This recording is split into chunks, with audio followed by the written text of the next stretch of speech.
Yep, it's time for more Yu-Gi-Oh content, as you've guessed. I would get sick of it, but in all honesty, I love Yu-Gi-Oh! The card games, the anime, the video games, I love all of it. Plus, you know, the most popular videos on this channel happen to be Yu-Gi-Oh videos, so why stop now? And what other way to celebrate my love for Yu-Gi-Oh than to talk about everyone's favorite punching bag, series, Yu-Gi-Oh GX. Now normally this is the part where I give you some clues as to the character I'm going to talk about. But no character analysis today. Don't worry, we'll get to Alexis one day. But this time we're going to talk about the season that not a lot of people have seen. Season 4. Is it good? Is it bad? Is it both? Is it neither? Well, come aboard and let's find out. Let's get into it.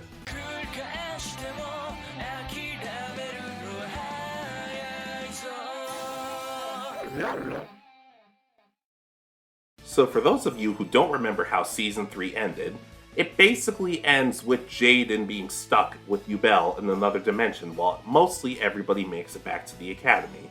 Yeah, it got kind of dark.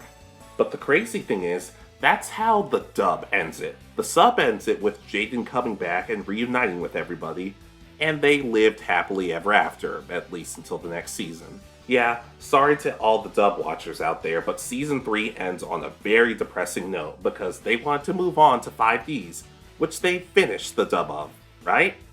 They wouldn't just stop doing one series just to move on to another series and not finish either of them, would they? Oh, they would. That's upsetting. You can't keep getting away with it! Sadly though, it appears that Jaden's the only one who made it back.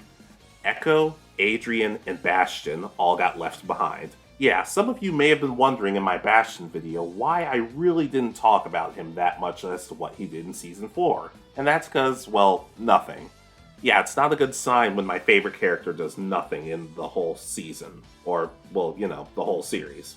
Regardless though, looking back at Jaden, it's actually a pretty interesting development for him.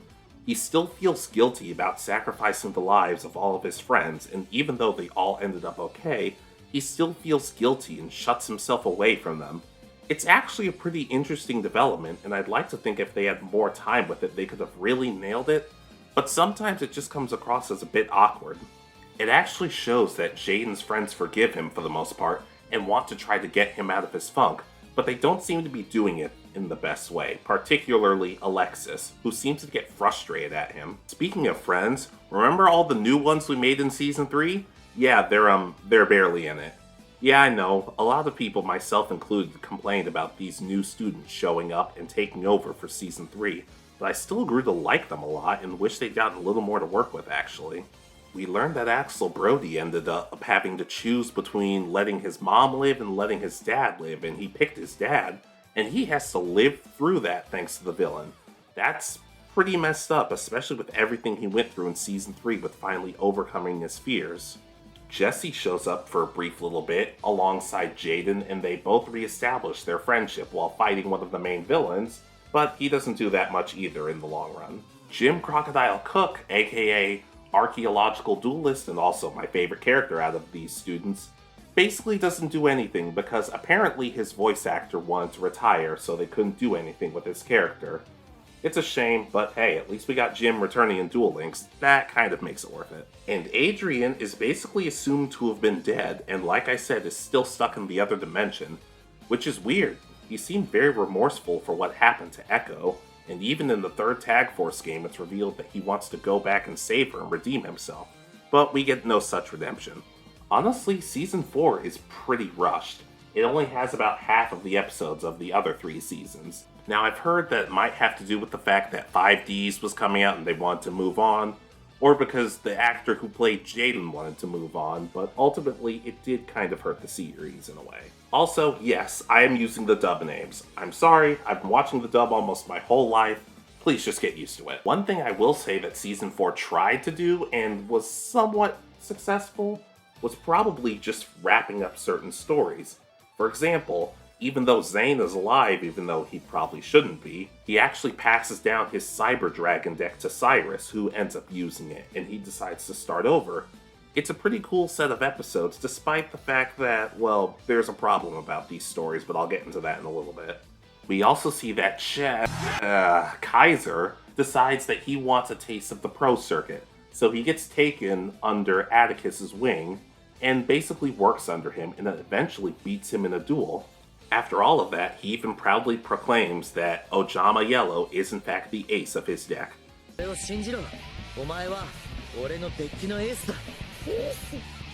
Honestly, I've talked about this guy a lot, so just go back and watch the video I did about him and understand why I'm not saying his English first name. I can't do it. I trust none of my editors anymore.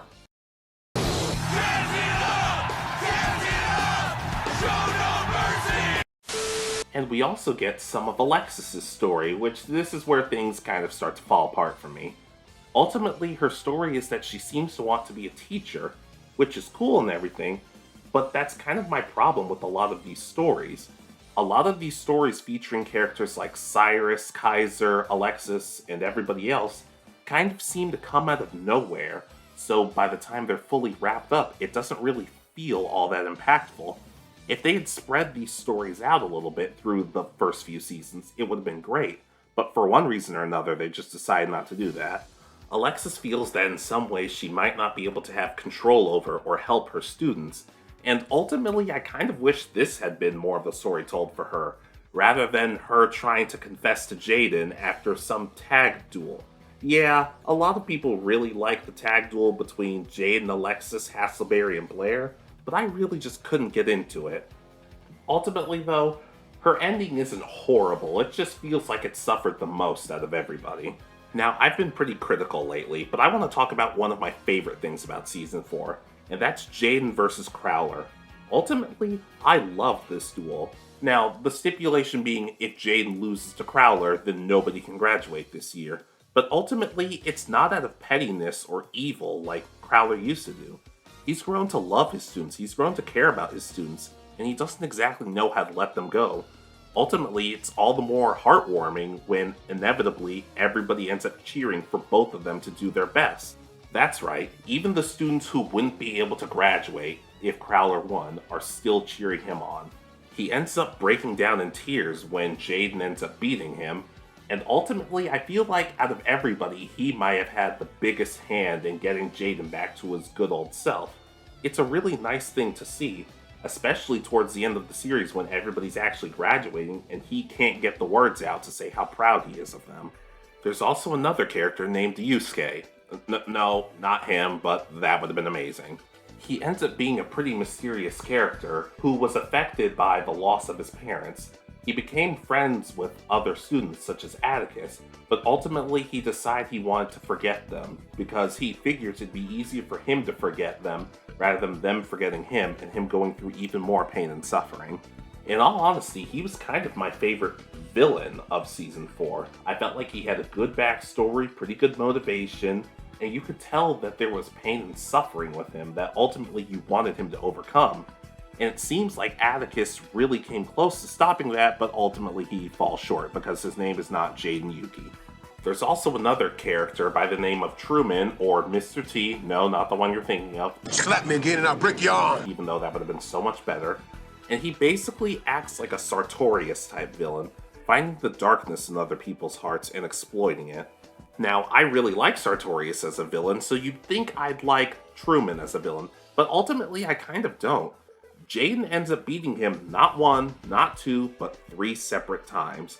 And after that, he goes on to beat several of the other students, brainwash a handful of them, and basically make the rest disappear. Ultimately, if Jaden's able to beat this guy 3 different times, and nobody else is able to, that doesn't make Jaden look good, and that doesn't even make Truman look good. It makes the rest of the characters fall flat and look like losers, in my opinion, but I guess it's consistent writing with how some of these characters have been treated.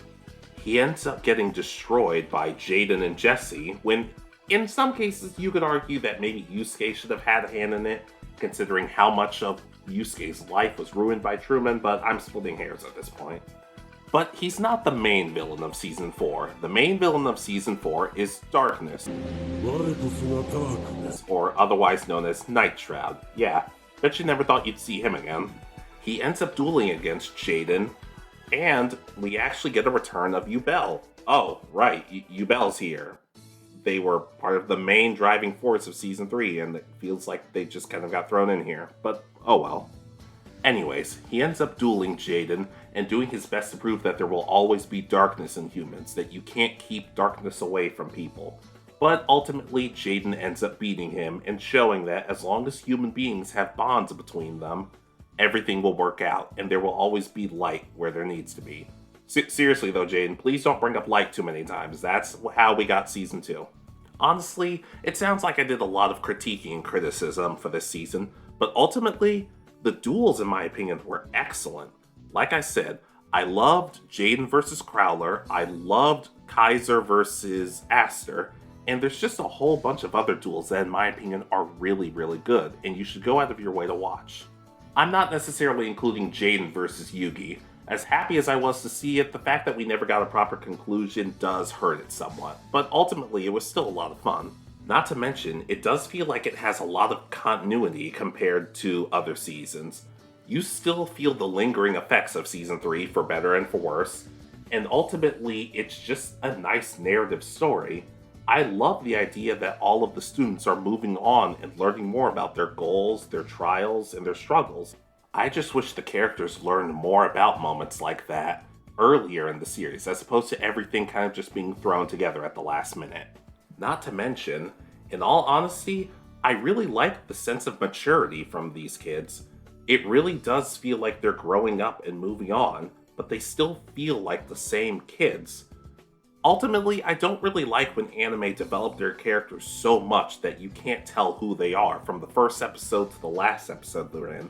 But ultimately, Alexis still feels like Alexis, Crowler still feels like Crowler, Cyrus still feels like Cyrus, but they still feel like better people than when they first started, and ultimately I think this series of Yu-Gi-Oh! Did a really good job of that. Not to mention, it's funny again. Season 3 felt so dark and dramatic, and I know a lot of people like stuff like that, but this is Yu-Gi-Oh! GX. I don't need to see people dying every other episode. I like to see other stuff like Tyrannel Hasselberry dueling a curry chef. Another typical day, I guess. Not to mention, but as someone who grew up with the Yu-Gi-Oh! GX English dub, chilling out with the crew in the schoolyard, finding trouble, never looking too hard, and yes, that song is amazing, I love Season 4's Japanese theme. It's incredible. It does a really good job of the upbeat moments, but also shows that there's a little bit of maturity and sadness to it. I love this song. So yeah, some really bad pacing, some odd character development, and some other weird stuff aside, Yu-Gi-Oh! GX Season 4 is definitely worth a watch. If you've never seen it because it's not been dubbed, and sadly I don't think it ever will be, I still do recommend that you give it a chance, just for some case of finality, some sense of closure. Ultimately, even with some of my complaints, I find myself really liking it. Please give it a chance. What do you guys think of Season 4? Do you love it? Do you hate it? Are you still scared to give it a chance? Or do you just find it okay? Ultimately, I'd love to know. And I know I said that we're probably going to be doing an Alexis video next, but ultimately, we've been talking about GX a lot lately. I'm thinking the next Yu-Gi-Oh! Video might be a 5Ds one, and trust me, it's one I'm very happy about. But ultimately, let me guys know what you think. Be sure to like, comment, subscribe, and all that other nonsense too. This is Alex saying, EM Wave Change on the air.